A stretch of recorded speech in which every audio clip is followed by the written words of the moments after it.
Two points is the margin. The battle lines are drawing tighter and tighter. 5 winners from 6 rounds. We turn to Florida and the endurance state of America. Here on the Global Sim Racing channel, it's the Lotus 49 Grand Prix Legend Series, Round 7, Sebring. Welcome, sim racing fans, to one of the great classics that racing has to offer. My name is Jake Sperry, and with me in the booth is IMSA driver Joey by Dougie Beard. February is traditionally the Sebring month, but here in late April, it is time to show why this is a world beater year-round with our GSRC track guide. Welcome to Sebring International Raceway. Home to the 12 Hours of Sebring, one of the most grueling tests in endurance racing, this is a track which has earned a fearsome reputation among drivers. The circuit itself is located on the southeastern edge of the city of Sebring, Florida, and was built out of Hendricks Army Airfield shortly after World War II. 3 layouts are currently in use, ranging from 1.7 to 3.7 miles in length. The longest course, which is perhaps the most well-known with it being the one used for the famed endurance race, shockingly still contains portions of the original airfield surface. It's this aspect which has become a signature feature of the track, making it extremely bumpy for racing. Sunset Bend in particular nearly shakes cars apart while they attempt to navigate the high-speed 180-degree corner.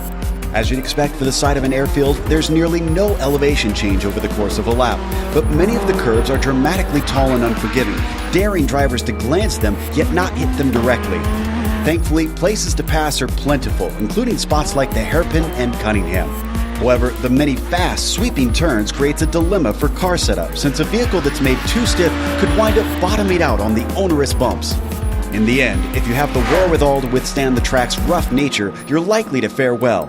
And since Florida fans almost always show up in huge numbers to witness this test of car and driver, you'll have plenty to impress at this legendary North American road course.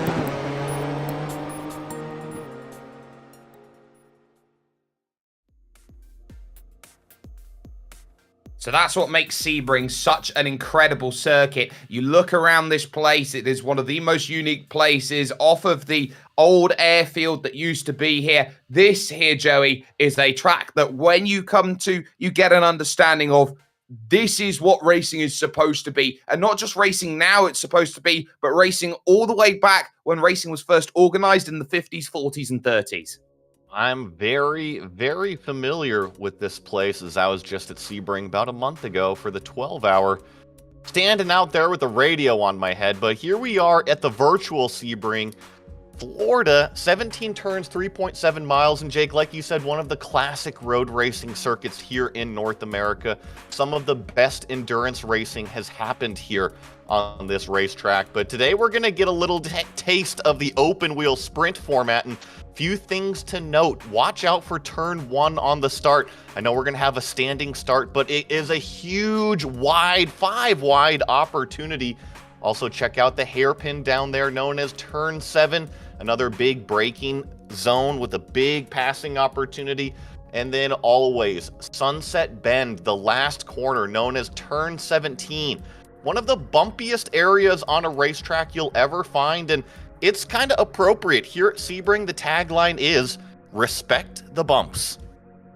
Oh, you do. You have to around this circuit. It is one of those tracks where if you are not doing that, you are going to be in so much trouble because you'll be turning around. Let's take a look at how the championship stacks up going into today's action. This is round 7, so the second half of the season is fully in the mirror at this point in time, and it's just a 2-point margin up at the top between Togo Hasada and Sebastian Tixier. 2-5 meets 2-3 out there overall. Has been flying those top two. Tixier with 2 wins this season. Following that, it's Antti Lepisto, who is 28 points back of that group, but will have some work to do with the likes of Bill Tyler, Hervé Trengarade, Richard Watson. They're all there. It's very congested. The likes of Benjamin Shoko, Laus Olsen, Jorge Nieva, and John Olsen making up the Formula 1 standings, who are doing an incredibly good job at the top. But when it comes to the F2 standings, we apologize there for how it looks. There you go. But that is just how close it is at the top. Just for 20 points, splitting basically the 4th down through 10th. Joey, F2. That's where it also gets interesting. You want to talk about some tightly packed standings. Check this out. Only 2 points difference for our first 4 competitors between each other. Robert Plumley currently leads the way over Bjorn Ackerman, Jonathan Jordan, and Terry Traumhauser, all locked in that lead battle. And trust me, it doesn't stop there. Check out the next group. Kurt Clapper, Tobias Harnvey, Tomas Tuba, Mats Linden, and Jan Steffen, all within 6 points of each other. So I tell you what, you look at close championship battles, it doesn't get any closer than F2 right now. I will certainly take a close look at F2 as this racing goes on. The Cup of Nations is in the hands of Singapore at this moment, 306 points. They've got a 16-point margin over the United States of America, with Spain and Norway 3rd and 4th in a close scrap with both the United Kingdom and Finland 5th and 6th. Japan currently find themselves in 7th, with Denmark a little ways away in 8th, but they've got a 3-country scrap as Germany and Australia look to give chase in the race for 8th position overall in those standings. But this is round 7, 17 laps overall, open setups to play with, no spare cars to use. We're in an iRacing official server, so no need for a spare car, which means drive-through penalties at 17 instant points. Disqualification at 25 here, Joey. And you look at what makes this championship so difficult. It is going to be a 17-lap race. That's roughly half an hour to 40 minutes. And that's going to mean that you are basically looking at today an instant point a lap. It can be tough out here at Sebring. You mentioned we're on the old airfield, which you think there's plenty of space to move around, and there is in some of these sections of the racetrack. But however, it can get very, very narrow, very single file in others. And we got to remember, these cars, the wheels stick way out there, and if you tangle anything up out there, you're in for a ride. Oh, you absolutely are. And this is an incredibly important ride that you are going to be finding. The first qualifying times are starting to come in on the board. We focus here with Sebastian Tixier making his way through the corner of 1004 line, Sunset Bend, looking to try and open up and attack off the exit. They get 2 laps and 8 minutes to do it, as the sun right now absolutely going over these very, very important battles here, as now you've got Sebastian Tixier now on top by 0.04 of a second, but the sun going over the guards there, over the top, the catch fencing, Joey. You get a look at the time. It's 7 o'clock in the morning in sim time. This is going to be playing a nightmare for trying to pick out a braking marker.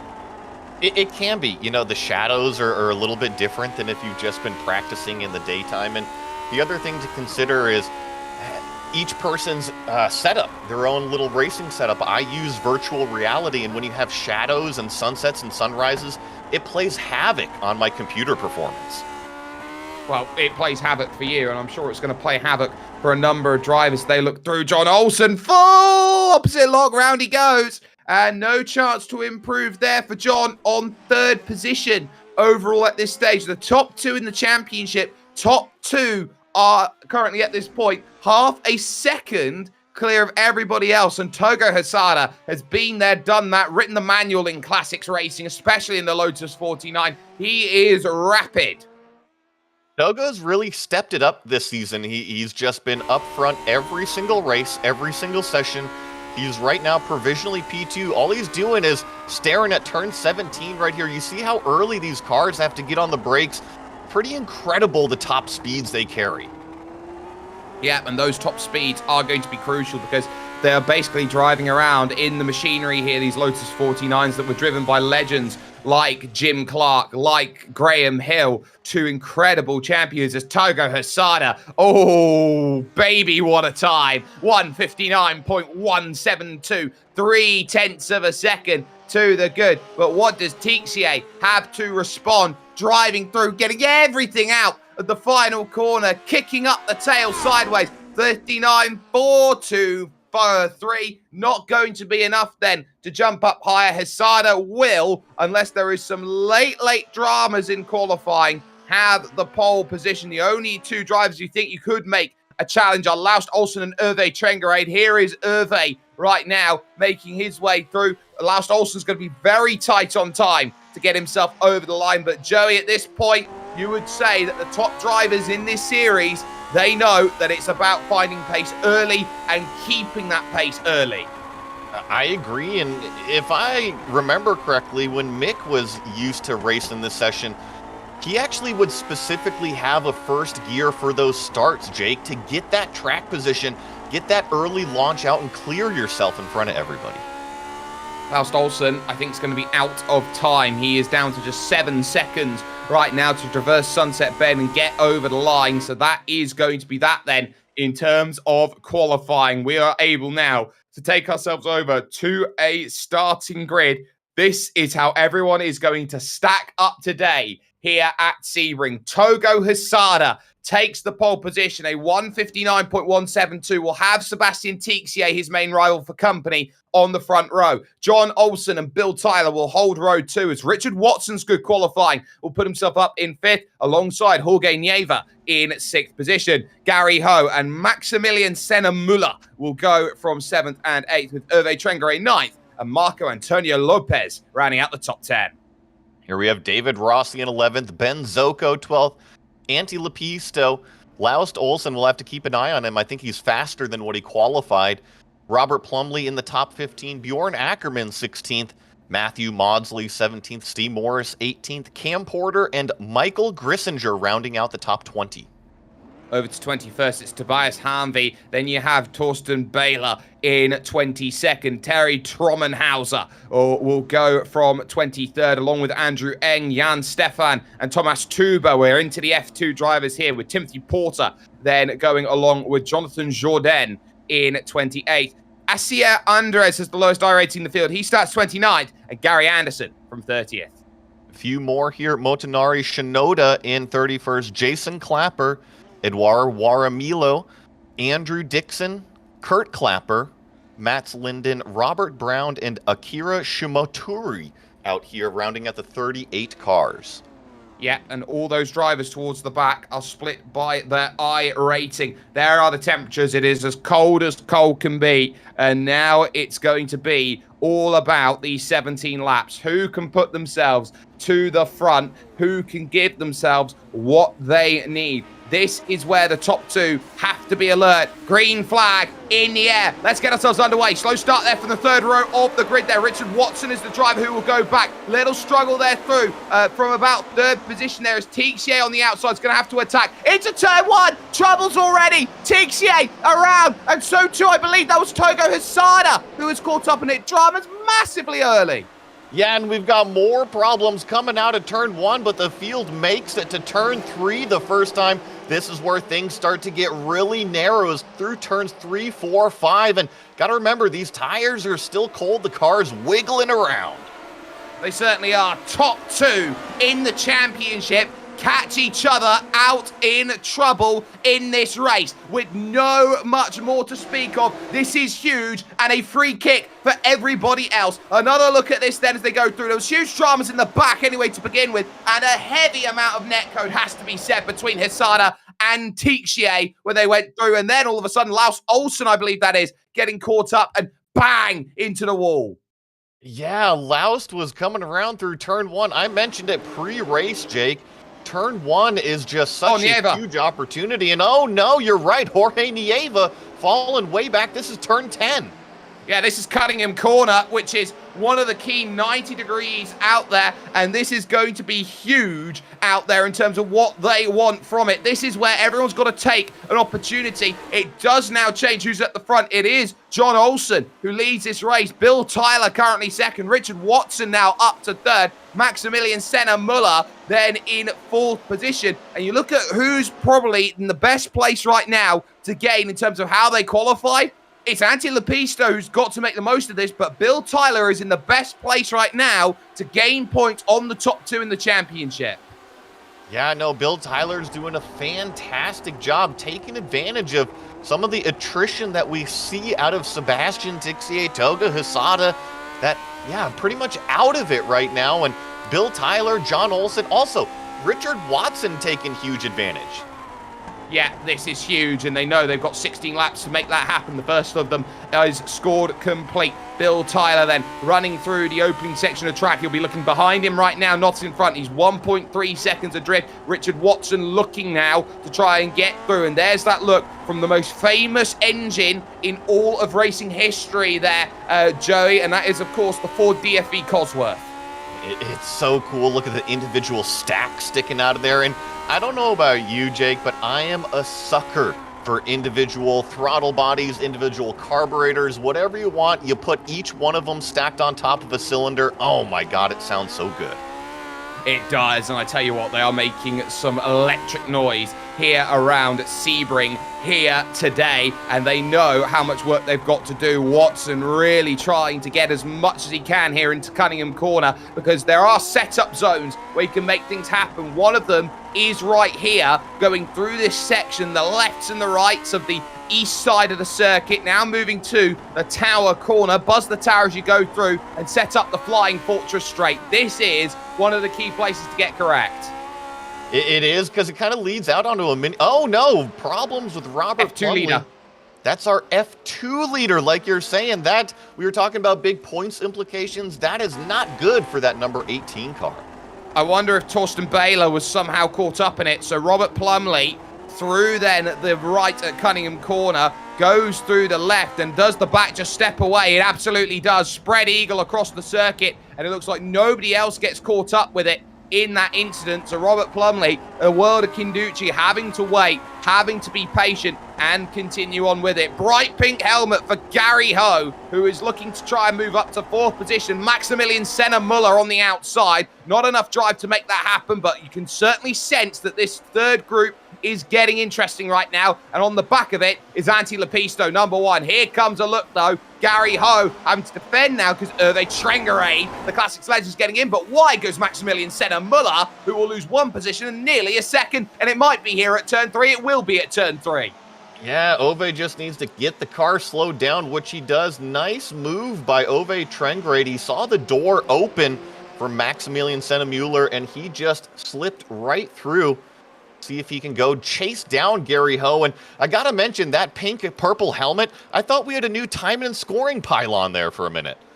I thought we did for a moment as well. It was very, very bright over there on our left-hand side. But Trengaré, oh, how close do you want to get under braking there through that section? Maximilian Senna-Muller getting close, but now Trengaré trying to get aggressive here. Gary Ho, it's going to have to be very alert here at Cunningham, but here comes the move behind. Maximilian Senna-Muller to the inside and gets the pass. Turn 10 is actually a very good passing opportunity. People underestimate how long you're on the brakes here, and I think the same thing is happening back to Ove. Remember, we saw Senna-Muller, once he got pushed out wide, he lost a couple positions, and once Ove got pushed offline, look at this. Antti Lepisto trying to take advantage. Yeah, he is certainly trying to take advantage. He is certainly trying to get into the mix here, because every position he can gain is a position gained against those drivers who are struggling. Togo Husada in the pit right now, out of the race. Sebastian Tixier in the pit, out of this race. Shows that you need to find finishes in this championship. Will be drop rounds, of course, that come through in a series like this, Joey, but you don't get many. No, you don't get many, and I think with this, the variety of competition, you're always here in the top split, and you got to bring it every single week, and that doesn't matter if you're missing the week or not. You have to be up front if you want to be here in the championship. You do. Bill Tyler sets the fastest lap of the race from second position as we focus on this group, racing out for 4th, 5th, 6th, and 7th at this moment in time. Important points on the line then at this moment as everyone's trying to get as just what they can at this point. Flying through turn 5 and now through the gurney bend at turn 6, under the walkway and over towards that hotel hairpin at turn number 7. This is one of the key places to find passes, but you're certainly sensing that there are going to be some troubles out there. Another big look then from Hervé. Not going to be able to make that happen. This Norwegian will have to be careful with Antti Lepisto trying to trepidatiously tiptoe around this Sebring circuit. Yeah, I think he took a few notes last time. It was Senna Mueller that made the pass into turn 10, and looks like Hervé's not quite as confident on the brakes, or he's just kind of challenging Maximilian right in front of him. You see that number 19 car go a little bit too deep, both in the hairpin and turn 10. I think the pressure from Ove Trengrade right now, he's definitely looking in the mirrors. I think so as well, and I think it's the way that he's having to drive, but they are allowing Gary Ho to break away, and that is big in terms of this group. Flying Fortress straight, Bishop's Corner, in towards this beautiful Jean de Bienne Le Mans section leading to the Ullman Straight, the big right then that leads on through. Now they can extend as much as they want on that left-hand side, but the one thing is that these machines won't extend as much as Bill Tyler there almost had Richard Watson having a little look, but here comes the look then from Antti Lepisto over towards the inside at Sunset. Ben thinking about it, still thinking about it. Gets to the inside, and a thought becomes a reality. And that was a case of, well, if you leave the door open, I'll still try it, but they'll still have to try even further because I tell you what, the draft there was strong for Hervé Trengrade. He was able to fight back and defend it. Yeah, and I think it was Antti Lepisto getting loose off of turn 17. And Jake, I have in my notes out here, the power down is going to be so important throughout this race. But I mean, that was coming out of turn 17. You mentioned the motor in the back of this thing. It is singing full song at that point. Oh, I know it is, and you are at full bore. You are trying to get as much as you can out of it, and you've got a car effectively that feels like you're wearing a clog, essentially. It's very, very low, very sleek, and you're trying to get as much as you can out of it at this point in time. Cam Porter in 11th. You look behind. That is Matthew Maudsley trying to find a pass, trying to move up through. Tixier, by the way, is back out and racing again, which is big in terms of his race. He is 2 laps down at this point. Hisada, by comparison, is only just coming back into the pit. So whatever damage that Togo had in the number 4 clearly is not enough. It's going to need more of not mandatory repairs, but optional repairs. So we take a look at our drivers. Cam Porter there with a H-pattern gearbox. And this is a huge run for Cam Porter. He's got Matthew Maudsley right behind him, but both of these cars have worked their way up through the field very nicely, and Cam right now threatening with the top 10. He's right now position 11. Yeah, and that's big. Cam Porter's points up 8 spaces. You talk about drivers who will gain right now in the F2 Championship. Thomas Tuba is certainly one of them who could certainly gain out there as we take this look then from this onboard perspective. And you get a sense of how does a driver look when they're out there. Are they phased or are they unfazed? That's calm. I think that's quite calm there by Cam Porter. Knows where he is in the race, knows he's not under threat of being overtaken. You will see that steering wheel get gripped a little bit harder when he starts to get a little bit more nervous. Well, and I don't know if you caught him, but going down the straightaway, he took a glance down at probably his relative, see where that car is behind him. Let's see if he does it again. Going down the front straightaway here. No, looks like he's just purely focused going into turn 1, and you mentioned the H-pattern gearbox that he's using. That's pure realism to try to match this car. Yeah, and that's what you sort of get with this sort of series, is that drivers don't just want to go through there, as I believe there's a spinner, and it is David Rossi who is there around over at the 3rd corner out on track. It's so often that you find turn 3 is difficult because it's the first time you have to brake on the lap on asphalt as you go through, and he's going to have to wait for everybody to go on by. That really sucks, but you certainly get that sense he takes a tow of all things. So David Rossi out of the race then with that. Joey, you have a look around this circuit. Drivers don't just want to drive these cars. They want to feel like they're part of that era. Absolutely. I think that's one of the cool things about this community, and not only the realism factor, feeling part of the era, but also the sportsmanship that goes on the racetrack between everybody. You come out here and it doesn't matter which vintage community you race, whether it's the 49s, the 79s, or the Camels, but it always seems like there's room given to try to complete passes. There is, and I think that is crucial to how this race is going. Do want to have a look, though, as we focus on 7th up to the front of the field, because it's slowly reeling itself back in at this point. 1.1 seconds, the margin at the front of the pack. And you certainly sense right now here, Joey, that John Olsen just is keeping drivers at bay, but not enough, I would say, in this race, as Maximilian Sennemuller stays behind Antti Lepisto in the race for 6th place at this point in time. Top 3 still have a very important chance to win this race. I think so. You know, they are all grouped in right there. And you mentioned John Olsen.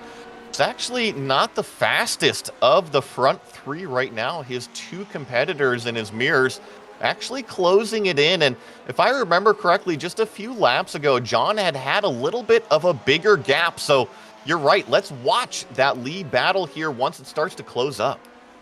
Yep, so there we have a look. 1, 2, 3 through the Gurney Bend. Bill Tyler from Club New York is trying to chase down John Olsen, number 3, Club West at this point. So it is a United States 1 and 2, and you look at Richard Watson from Club Texas, and 3 out there at this point.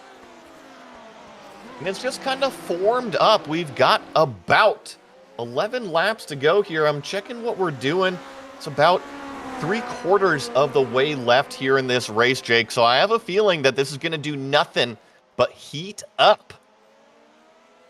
It will heat up. It will have time to go. But 11 laps to figure that out just now.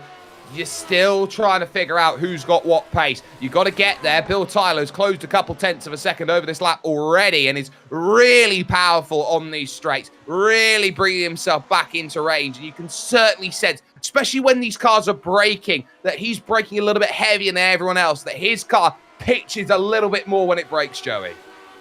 You're right, and each of these cars has an individual setup. Now, I know that there's a community shared setup to try to get everybody up to pace, but it is still each individual driver. They'll go and test drive it and then kind of tweak and tune it to best fit their own driving style. Yeah, and their driving style is different. Everyone's got a different driving style. Some are more aggressive, some are less aggressive, some are better at saving tires, some are saving it better at fuel. Over behind, though, Gary Ho will understand that he's in a bit of a race right now, because here comes Ove Trengarade to try and set up the up and under over at turn 2. So that'll be big. You can get a look back at that, because Gary Ho has lost the 4th position just right now, and Ove Trengarade is through, and all of a sudden on the back is Antti Lepisto, who is making some great hay while the sun shines. I think Antti Lepisto is going to have an opportunity going down here into the hairpin. Gary Ho in front of him took a very narrow entry into turn 5, and that really pinched off his exit onto the straightaway here. But Antti Lepisto says, no, I'm not quite close enough this time. Regather my things and look for a better opportunity. Yeah, and a better opportunity might present itself a little bit later on in terms of their battle, because you sense with Antti Lepisto, he is going to wait for the right time to strike. He is not someone who races, I would say, from a sense of instinct, Joey, but he races very much like a mathematician. He tries to calculate every overtake.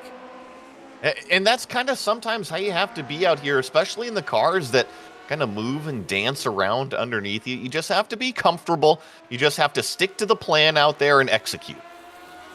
Yeah, and can he find the plan? Gary Ho, of course, was very much defensive in his battle with Hervé Trengarade. We'll see if that's the same, but going through then Gender BM into the Le Mans chicane through this right and or left and then right, and then onto section. You could sense slightly wide there was Gary Ho. Now this opens up the door for Anti Lepisto on this back straight, gets underneath, and now has an opportunity opened at the inside, Sunset Bend. And that one's going to be a lift off a little early there for Gary Ho. He wanted none of it, and you can see how wide he went in comparison.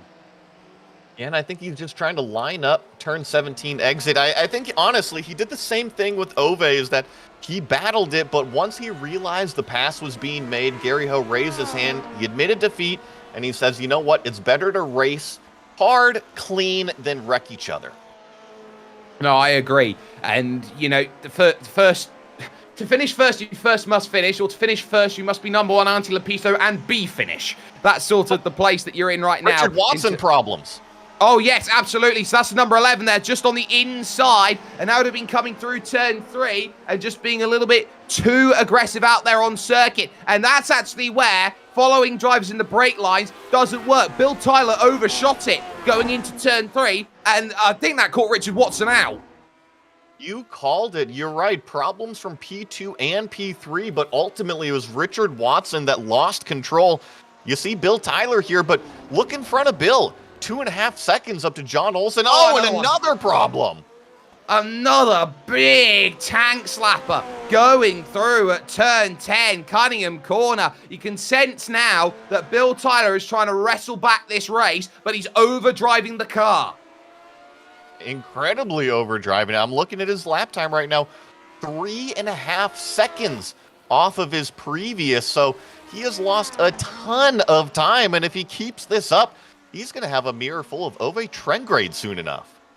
Oh, he will. And Hervé is not going to take no for an answer. He is someone who started 9th position in this race, is up to 3rd, and would absolutely love it to be 2nd position. It'll be no less than what he deserves in terms of the way that he has been driving this one, and he certainly senses. I wonder if we can get a replay of what happened between Bill Tyler and Richard Watson, because Watson has dropped all the way back to 11th place in this race, and he will feel really upset with the way that he's driven through. Here is the GSRC replay, and Joey, this is what happens when you spend so many laps following through. It's a little bit further back. It's still a little bit further back. Turn 3 is where we catch it, and we'll catch it now.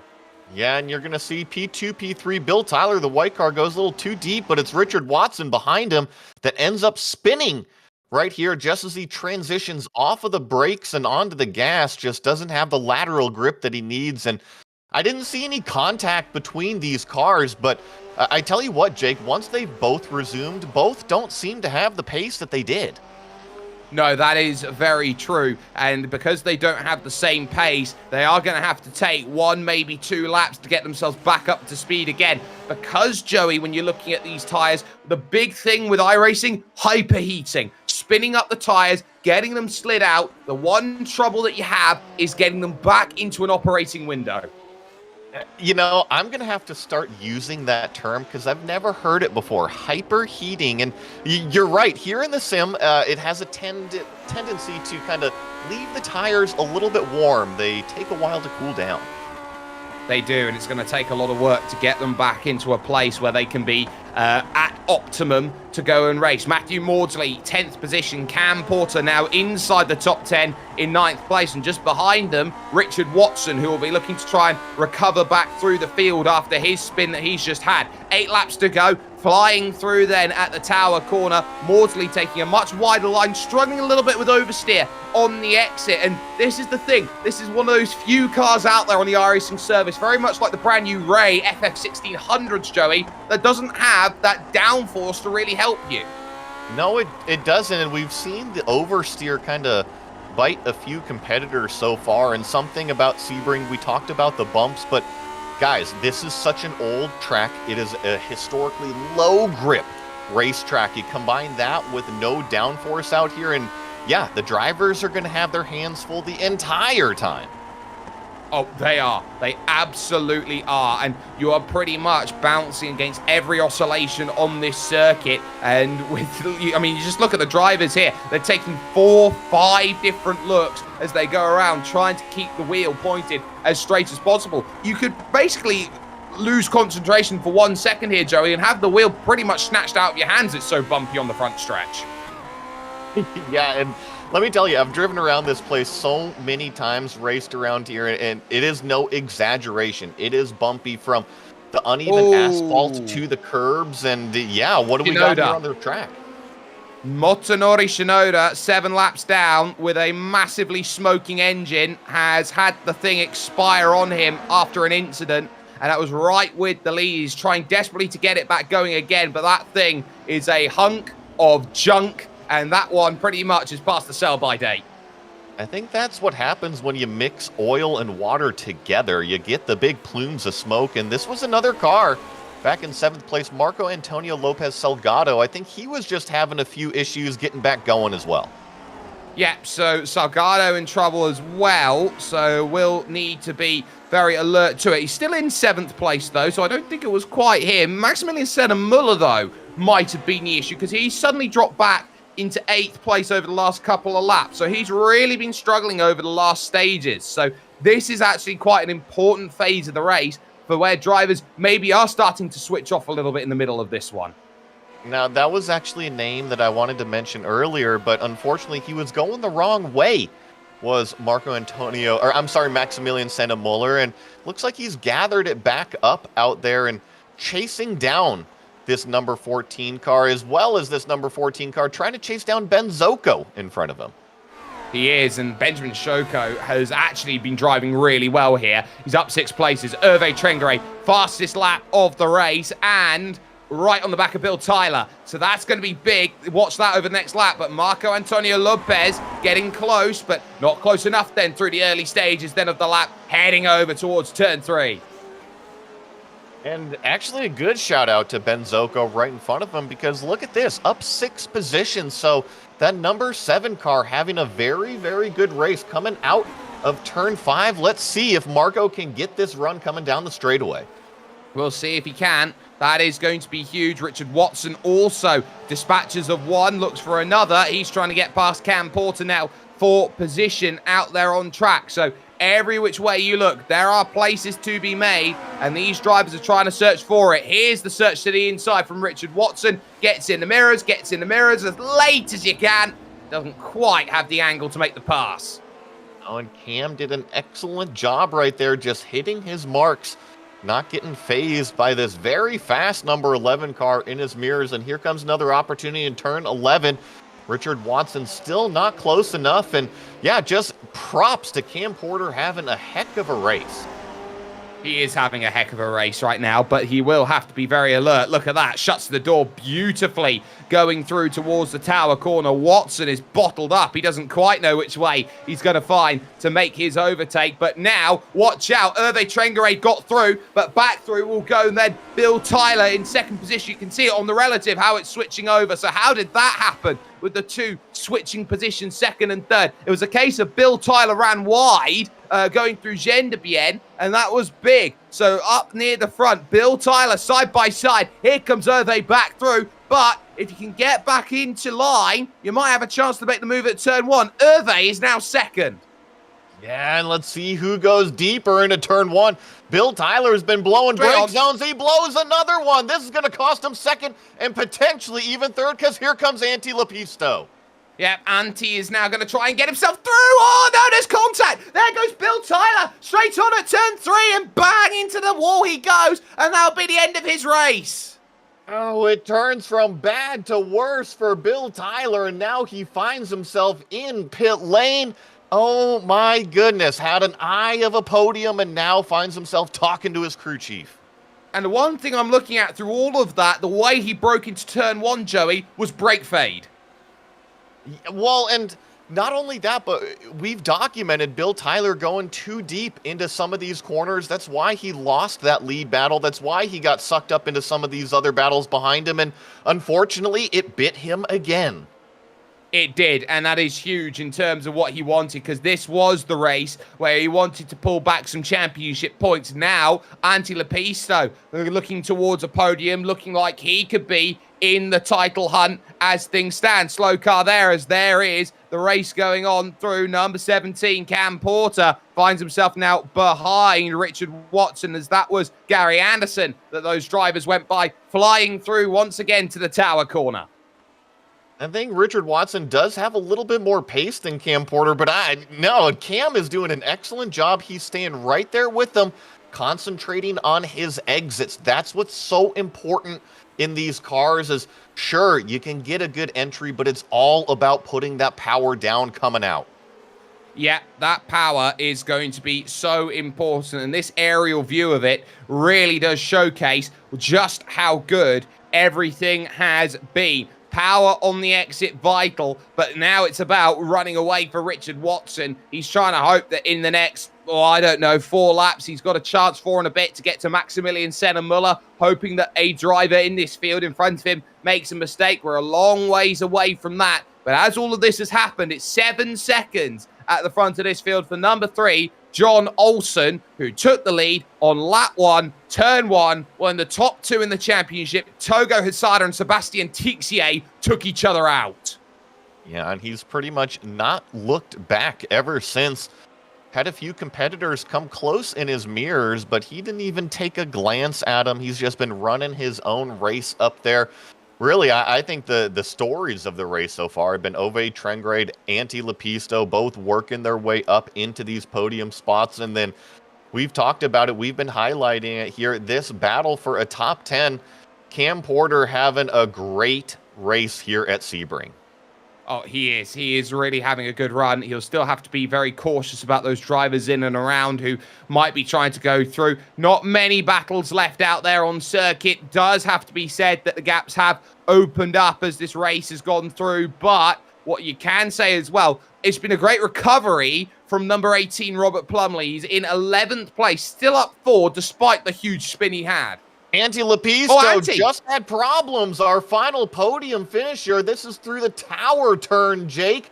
Looks like another car just too deep on the brakes, too much speed, and he found himself in the tires.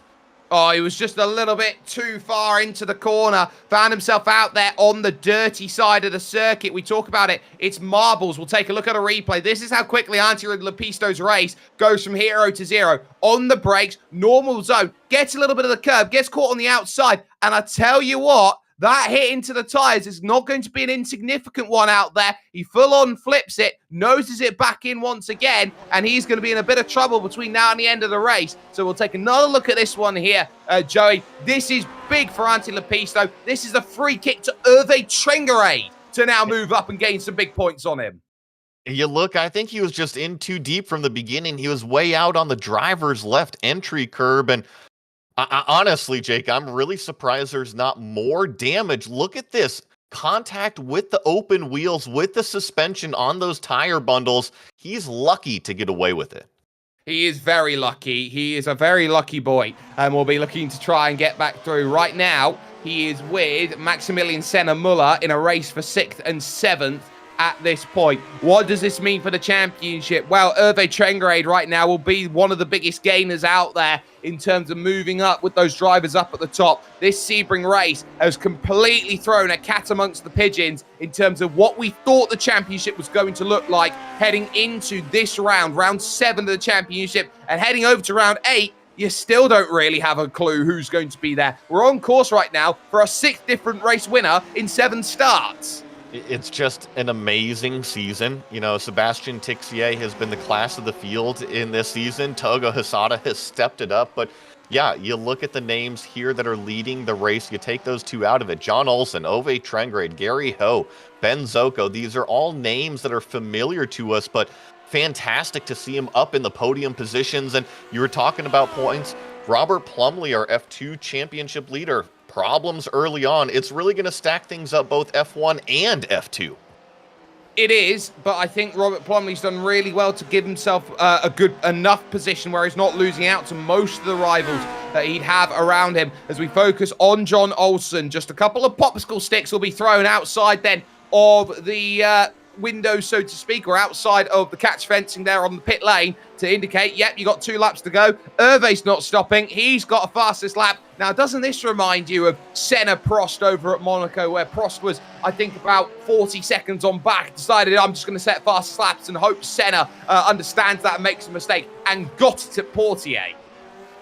Yeah, we'll just have to see here because John Olsen's staring at a lap and a half left, and you look at the consistency that he's put down, it's pretty amazing. Now, I agree with you. Ove Trengrade, his lap times are on fire. A full second faster than our leader, but I think John Olsen, he doesn't even have to worry about it. He can turn off his relative, just cruise from here to the start-finish line and collect a checkered flag. Oh, yes, and, well, collecting a checkered flag would be absolutely fantastic there for John Olsen. He will know that, he will understand that, and he would have wanted this the moment that he got a gap and he was able to break away in this field. We do have to note that Cam Porter has had a bit of trouble early on this lap. He has spun it at turn 3, and that's why he's now a little bit further back down in the field in 10th place. Not too much to worry about because his gap is still a full 13 seconds to Robert Plumley. Yeah, thankfully he had built up that track position with no damage on the car. He continues on. Looks like Cam will still salvage a top 10 out of this. Yeah, it definitely looks that way. And a big top 10 it would be at that, flying about then on circuit. A big checkered flag along the side of the car, either indicating 2 things there, Joey. Either one, he wants to finish first, or secondly, he's a huge fan of Scar. Yeah, well, I think you could go either way there, but I know that he's had a good race. And here's a shot of our leader coming through this sunrise. Looking at Barney, 1 more lap to go. 1 left, 1 final 5.95 kilometer revolution of the Sebring International Raceway for John Olsen, and the way that he has conducted himself in this race, you can't really say that he's put a foot wrong in terms of the way he's wanted to go about this. He has been on top and flying with the way that he's wanted to go about this. The lap traffic stays out of the way. He says thank you over the radio to Bjorn Ackermann there as he goes through the number 24, damaged beyond belief, as he goes through the Gurney Bend, heading towards this beautiful section of road on the outskirts of the circuit, the Hotel Hairpin, and then flying about now towards the old taxiways. You mentioned that Bjorn Ackermann car that just got out of the way. Points implications. He was second in that F2 championship, not having a good day at Sebring, but through turn 10, our leader, John Olsen, just got to come up through the tower turn, a few more sweeping corners here at Sebring, and he will see that checkered flag. He will, and crucially, Sebastian Tixier is still out there, 3 laps down in 27th position, has just passed Bill Tyler for position. We'll keep an eye on that as it goes, but for John Olsen, through the Bishop's Corner on the Flying Fortress straight, into Gendebien for the final time, and the Le Mans chicane, the left, and then the final right, which leads on to the Ulmann Straight. For him, in terms of his racing, he has been a bridesmaid all throughout this season, has known time and again that his championship hinges on a little bit of lady luck shining down. And here at Sebring, she responded and said, John Olsen, I believe it's you who should win this race. Rounding the final corner of Sunset Bend, John Olsen will come to the line. It's a 6th different race winner in 7, and the championship has been blown open with a rampart as Hervé Trengrade takes 2nd. And Gary Ho will complete the podium. A big power slide coming out of Sunset Bend, and you see Ben Zocco with a heck of a run right behind him in 4th. Yep, some brilliant driving between those. Antti Lepisto will hold off Maximilian Senna-Muller. That's big for Antti's championship there, that 6th place. And it's the points that you get when you don't win the race, Joey, that define championships. Wins are fantastic. It's the bad results that make championships. I couldn't agree with you more. It's the bad days you just kind of have to limit. You have to stop the bleeding as best you can. That's what defines the championship. And you see Cam Porter here coming home with a 10th place finish. Fantastic run for that number 17. Yep, some brilliant driving through. Michael Grissinger will fall behind to Jorge Nieva on the final stages of the lap. Jan Stefan will be trying to get through big 11Zs, and going through there from one Mr. Ben Shoko. He's very happy with that 4th place finish. It's more than he could have imagined. And then some Andrew Eng looks like he's going to hold place as well. But that's going to pretty much be everybody then over the line. And we're going to step aside for just one moment here with the Global Sim Racing channel. Post-race coverage brought to you after this.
Races are defined by who manages to pick up results when the best in the field fall into trouble. John Olsen today was able to manage that, the 6th different race winner in 7 starts in this championship, and wins by 4.8 over Hervé Trengarade, with Gary Ho picking up a massive podium for him and what he was hoping for out of this race. Benjamin Shoko will finish in 4th ahead of Marco Antonio Lopez, with Antti Lepisto 6th place. A solid result, one that closes him down on the gaps in the championship. Maximilian Senna-Muller would finish 7th ahead of Richard Watson, whose spin put him out of contention today. Matthew Maudsley would finish 9th ahead of Cam Porter, who rounded out the top 10. Huge day for Robert Plumley to kind of salvage a mistake, coming home 11th. He is still our F2 championship leader. Jorge Nieva coming home 12th. Michael Grissinger here 13th. Tobias Harnvey. Tomas Tuba inside the top 15. Andrew Eng in 16th place. Jan Steffen comes home 17th. Mats Linden 18th. Kurt Clapper and Timothy Porter rounding out the top 20.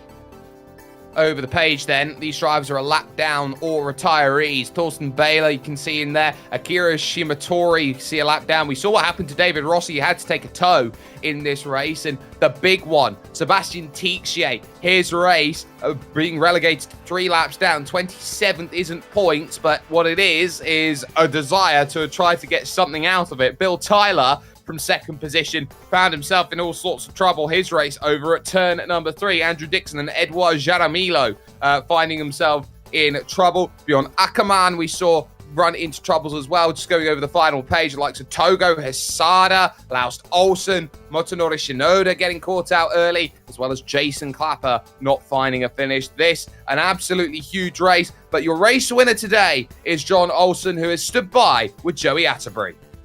Well, John, congratulations on taking home the win here at Sebring. Thanks. It's better to be lucky than good. Well, now, don't give yourself too much credit there. I know that you had a little bit of luck in turn 1, but after that, it seemed like you really just focused forward, had a few threats in your mirror, but didn't let anything phase you out front. Yeah, I had a little more than a little luck. I had a lot of luck, but it very quickly, as soon as Seb and Togo were out, I could kind of go into my strength, which is just doing consistent laps. Definitely not the fastest laps, but definitely consistent, and kind of hoping other guys might make mistakes. Bill was catching me, and then he'd kind of fall back, and then once. I don't know what happened to Bill, but once he ran into trouble, that was that. It was just, head down, basically just do what I can do best, which is smooth, consistent laps, at a couple ticks below what the fast guys can do. And there you are.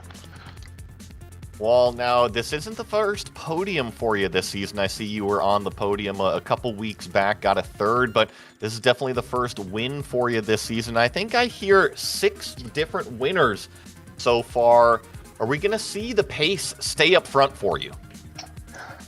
Yeah. My pace is what my pace is. I do not have the pace of Togo and Seb and Uwe, although Uwe is a kind of a unique beast because he doesn't do a lot of practice, so he usually winds up qualifying a little bit further back. But no, sadly, what you typically see from me is 3rd or 4th, and that's about the pace that I typically have.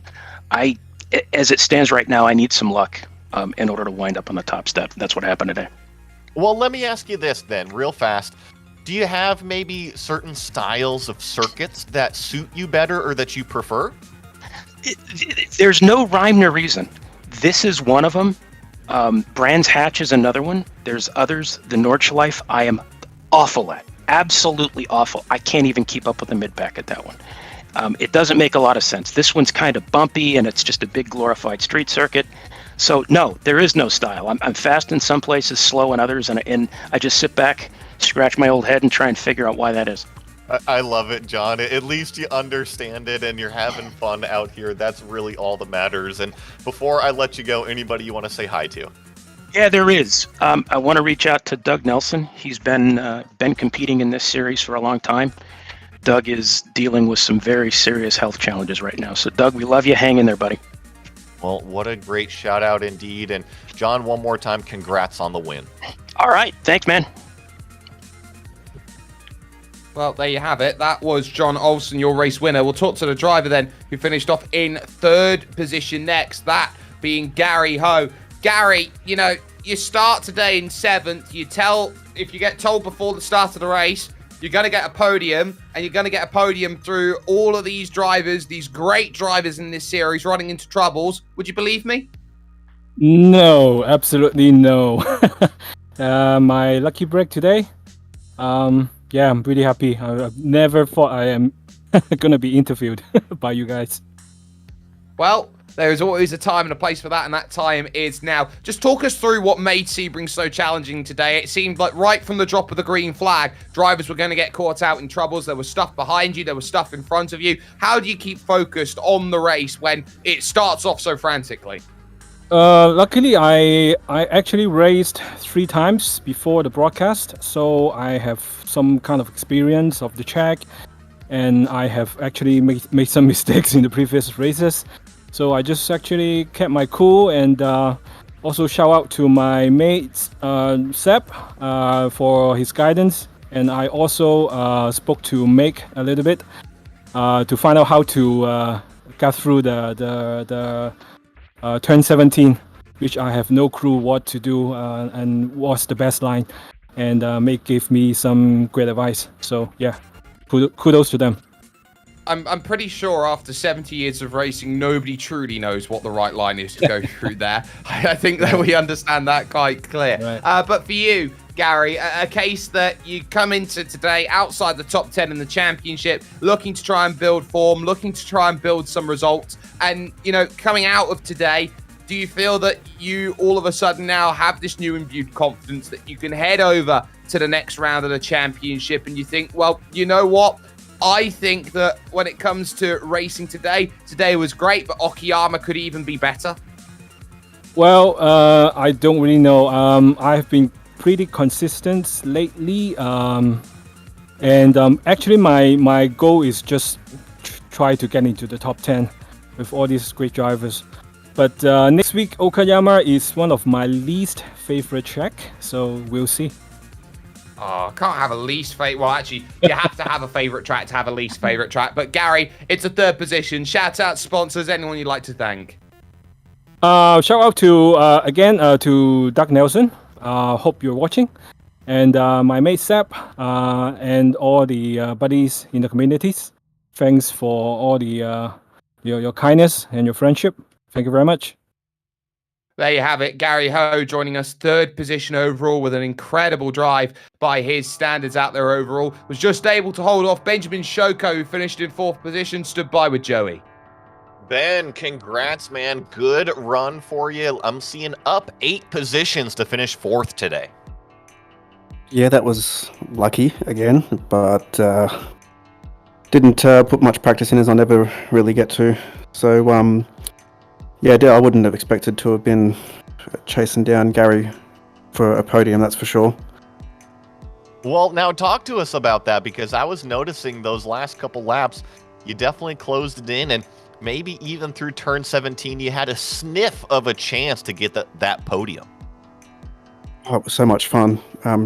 Shout out, congratulations to Gary. He's picked up a lot of pace this season. He's up on my level now.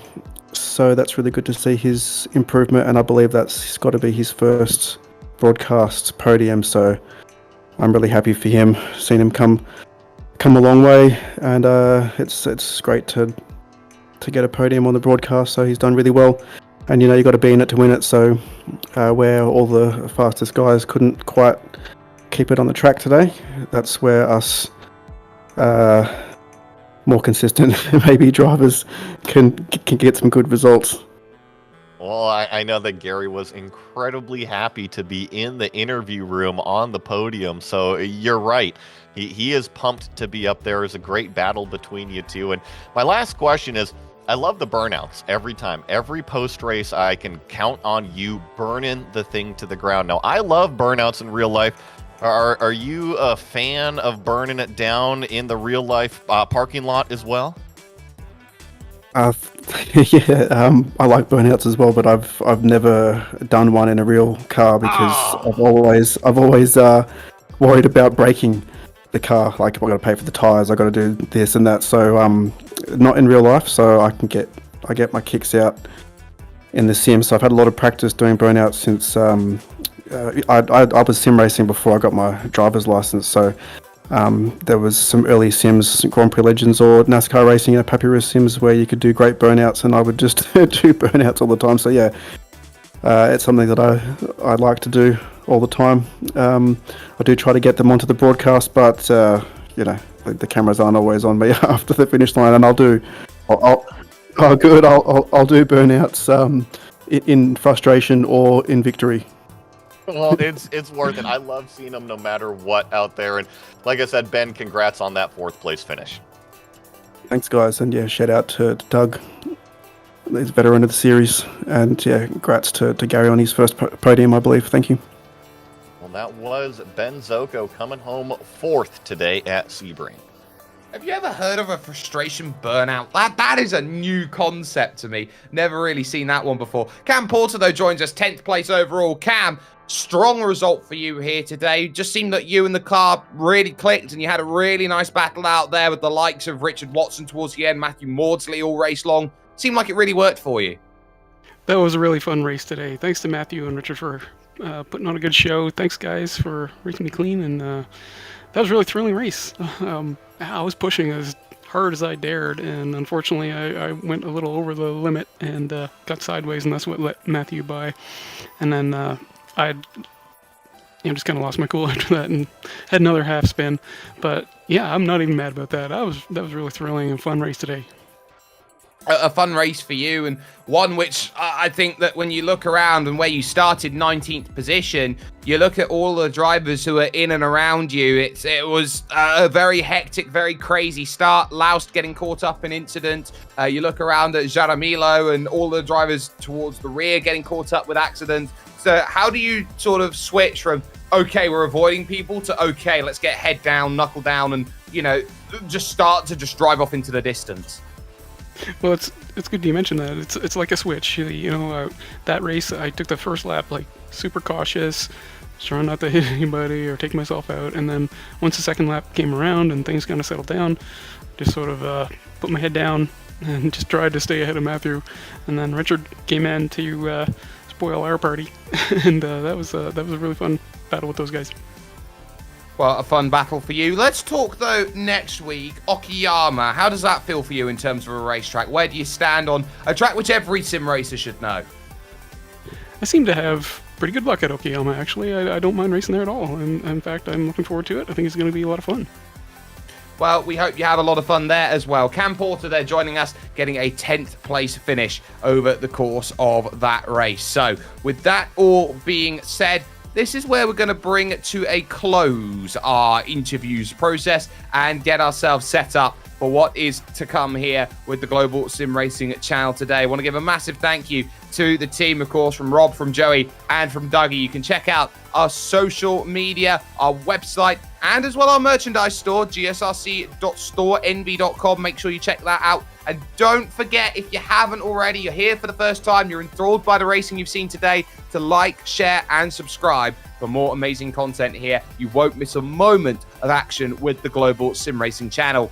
In terms of the next race in the Grand Prix Legends Series, we head to the land of the rising sun. It's a home race and maybe a recovery race for Togo Hesada, as it will be Okayama, where we challenge ourselves next. That will be May 6th, 9:30 a.m. Eastern Time.